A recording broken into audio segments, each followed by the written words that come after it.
Je vous remercie. Merci, monsieur le député. Monsieur Lachaud, vous avez la parole pour 10 minutes. Chut, Madame la députée.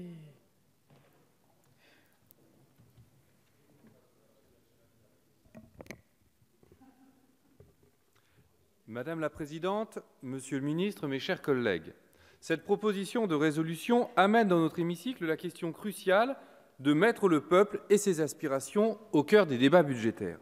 En effet, la question de la répartition des ressources et des dépenses de l'État est une question éminemment politique. Sur qui porte l'effort et à quoi sont employés les moyens de l'État?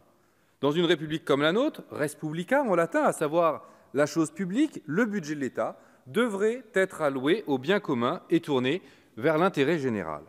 La souveraineté du peuple est normalement le fondement de notre démocratie.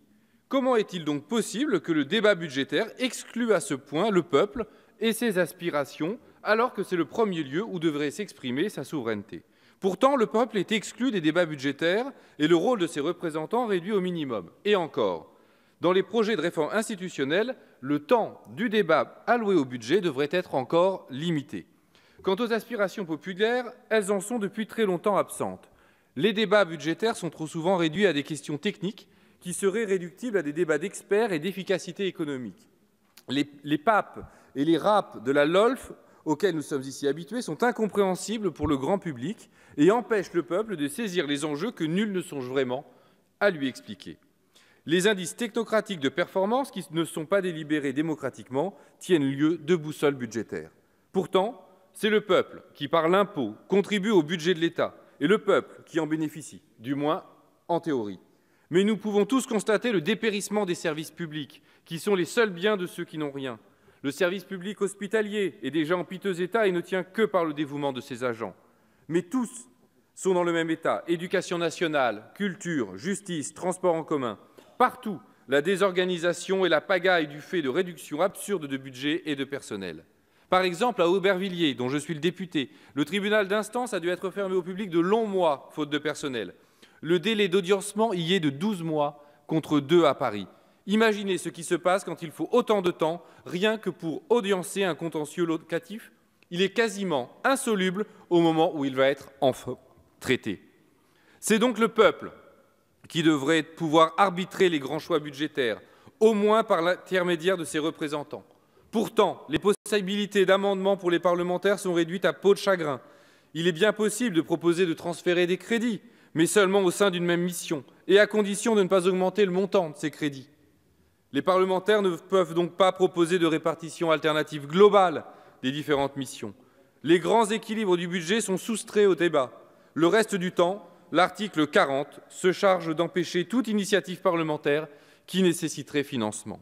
Pire, que le budget de l'État soit en équilibre n'est plus sujet à discussion, vu que les règles européennes interdisent ce qu'ils appellent le déficit structurel au-delà de 0,5% et le déficit tout court au-delà de 3%, la fameuse règle d'or. Ces règles budgétaires non délibérées par le peuple, imposées par d'obscurs mécanismes européens, contraignent de toute façon les budgets. L'objectif imposé de tout budget est la réduction des déficits. L'austérité budgétaire est inscrite dans la loi organique française. Ainsi, les aspirations technocratiques de Bruxelles sont très présentes lors des débats budgétaires, celles du peuple inexistantes. Rappelons la forfaiture qu'a été l'adoption du traité de Lisbonne afin d'imposer au peuple un traité qu'il avait refusé par référendum 3 ans plus tôt. Toutes ces raisons font que le peuple est parfaitement absent des débats budgétaires, sauf au titre de contribuable dévoué ou au titre d'économies faites sur son dos, lorsque sont allègrement sabrés les budgets qui profitent à tous. Tout cela pour pouvoir faire des cadeaux aux plus riches. Le grand principe selon lequel l'impôt et les services publics servent à redistribuer les moyens pour corriger les inégalités n'est plus qu'un lointain souvenir. Les innombrables niches fiscales inutiles et les cadeaux faits aux plus riches, notamment dans le dernier budget, en apportent des preuves précises. À ce point qu'au bout d'un moment, l'imposition devient régressive au lieu d'être progressive. Plus on est riche, plus on a de moyens d'échapper à l'impôt par des mécanismes d'optimisation légaux, voire de désertion fiscale illégaux. Dans le dernier budget, si l'on s'en tient à la fiscalité des personnes physiques, le coût annoncé des cadeaux aux plus riches, 4,7 milliards, semble nettement sous-évalué. En réalité, cela devrait dépasser les 10 milliards de cadeaux fiscaux. Cette politique budgétaire et fiscale creusera les inégalités sans aucune espèce de garantie de succès pour relancer l'investissement et l'emploi. Au contraire, on peut prévoir qu'il y aura davantage d'effets d'aubaine pour les particuliers comme pour les grandes entreprises que de résultats réels. Pendant ce temps, on enlève les APL aux plus modestes pour 400 millions d'euros. On redonnera 400 millions d'euros aux 1000 contribuables payant le plus d'ISF. Beau symbole de l'inscription des aspirations populaires au sein des débats budgétaires. Surtout que nous parlons d'une toute petite partie de la population française. La suppression de l'ISF profitera avant tout aux 0,1% et surtout aux 0,01% des foyers les plus riches.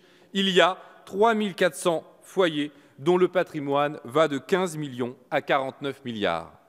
Et que l'on n'essaie pas de nous faire croire que cela va créer de l'investissement et de l'emploi. Loin d'être dynamique, le capitalisme français a prélevé au cours de la période récente une part croissante des profits pour rémunérer la rente financière au détriment de l'investissement et des salaires. Les aspirations populaires sont bien plus aisées à satisfaire que la cupidité insatiable des ultra-riches, vivre dignement du fruit de son travail. Nous attendons toujours le million d'emplois qu'avait promis Hollande et Gattaz avec l'argent du CICE. 62 milliards d'euros ont ainsi été gaspillés depuis sa création, 11,59 milliards en 2013, 17,5 en 2014, 17,9 en 2015, pour un nombre d'emplois créés effectifs ridicule. Selon un rapport de France Stratégie, le CICE a probablement eu un effet direct de l'ordre de 50 000 à 100 000 emplois créés ou sauvegardés sur la période 2013-2014. Même en tablant sur un chiffre optimiste de 200 000 emplois créés ou sauvegardés, le prix de l'emploi sauvé à l'unité s'élève à 235 000 €. Cela est délirant. À titre de comparaison, un SMIC coûte en salaire super brut, c'est-à-dire en incluant l'ensemble des cotisations sociales et du salaire différé, 25 000 € par an, donc à peu près 10 fois moins. Il aurait été plus simple et plus efficace que l'État embauche directement et pour le même prix. D'innombrables emplois auraient été créés et de façon certaine. Résultat, la France est surtout riche en millionnaires et en pauvres. Pour mettre le peuple et ses aspirations au cœur des débats budgétaires, il faut faire la révolution fiscale. La France insoumise a déjà fait de nombreuses propositions chiffrées et raisonnables. Il faut entièrement refonder l'imposition. Rendre l'impôt sur les revenus plus progressif, avec un barème à 14 tranches contre 5 aujourd'hui. Tout le monde doit payer, et chacun selon ses moyens réels.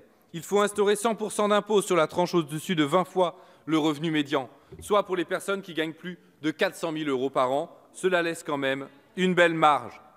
Instaurer un impôt universel pour les Français de l'étranger, pour terrasser la fraude et la désertion fiscale des ultra-riches qui croiraient échapper aux agents du fisc en se domiciliant ailleurs. L'ensemble rapporte déjà 10 milliards d'euros. Pour chasser la fraude patronale aux cotisations sociales, la Cour des comptes évalue à 20 milliards cette fraude qu'il serait urgent de récupérer pour mettre dans le vert les comptes de la sécurité sociale plutôt que de sabrer encore dans les prestations. Supprimer les niches fiscales injustes, inefficaces socialement ou nuisibles écologiquement, comme celle sur les yachts, et il y en a beaucoup d'autres. 85% des réductions d'impôts profitent aux 10% les plus riches. En outre, 5 milliards de niches fiscales subventionnant l'utilisation d'énergies fossiles et polluantes doivent être récupérées impérativement. En tout, 38 milliards sont récupérables, dont 26 immédiatement identifiés. Instaurer un barème progressif de l'impôt sur les sociétés et favoriser l'investissement plutôt que la distribution de dividendes. Baisser le taux d'impôt sur les sociétés de 33 à 25% pour alléger la fiscalité sur les PME. La taxation des profits distribués et des rachats d'actions rapporterait déjà 3 milliards. Rétablir et renforcer l'ISF et des droits de succession pour faire notamment payer les milliardaires aujourd'hui largement exonérés sur leurs biens professionnels. Il faudrait aussi instaurer un héritage maximum au-delà de 33 millions d'euros. Cela correspond à 0,01% des foyers les plus riches et cela rapporte 3 milliards. Réduire la TVA sur les produits de première nécessité et réinstaurer une TVA grand luxe pour financer ces baisses. On reste gagnant à 5 milliards d'euros. Obliger les entreprises à déclarer leurs résultats pays par pays et taxer les bénéfices des entreprises là où ils sont réalisés. Interdire aux banques françaises toute activité dans les paradis fiscaux en retirant les licences bancaires des établissements récalcitrants. Renforcer les moyens humains et techniques de l'administration fiscale et des douanes dans la lutte contre la fraude et l'évasion fiscale. Recruter des agents du fisc pour traquer les fraudeurs et les déserteurs. C'est de l'argent utilement dépensé et des fonctionnaires qui rapporteraient beaucoup plus d'argent à l'État que leur salaire ne lui coûte. On estime entre 60 et 80 milliards l'argent qui échappe aux caisses de l'État. Voilà, mes chers collègues, comment mettre le peuple et ses aspirations au cœur des débats budgétaires. Merci.